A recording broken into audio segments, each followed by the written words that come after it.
Have you ever wondered why Catholic priests are not allowed to marry? It's a question that has sparked curiosity and even controversy among many. The practice of priestly celibacy in the Catholic Church has been a long-standing tradition, but some argue that it's against the teachings of the Bible. They believe that the Church's stance on this issue contradicts the sacred scriptures. But let's take a closer look. Is this rule really against the Bible's teachings? Let's delve deeper into this intriguing topic. The Catholic Church takes a stance that might surprise you.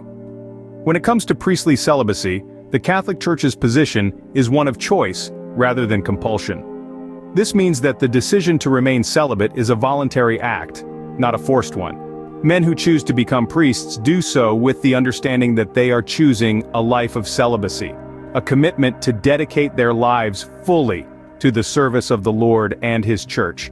Now, where does this idea come from? Well, it's rooted in the Bible. In 1 Corinthians chapter 7 verses 32 to 34 it says, "An unmarried man is anxious about the things of the Lord, how he may please the Lord. But the married man is anxious about the things of the world, how he may please his wife, and he is divided." So, like St. Paul, men volunteer to stay single to better serve the kingdom of God. But are there other scriptural references that support this? Well, indeed there are. Let's delve into the Bible for a better understanding. In the book of Matthew chapter 19 verses 11 and 12, Jesus himself speaks about those who have made themselves eunuchs for the kingdom of heaven's sake. He refers to those who willingly choose to remain unmarried to serve the kingdom of God better. Then we have Luke chapter 14 verse 20. Here Jesus speaks of those who cannot come to the banquet because they have married. It's a metaphor suggesting that married life, while not wrong, can potentially divert focus from the kingdom of God.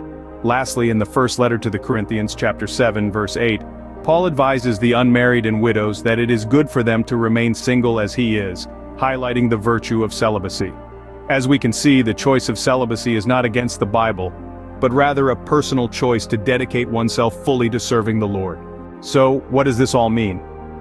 In simple terms, the Catholic Church's celibacy requirement for priests isn't in conflict with the Bible.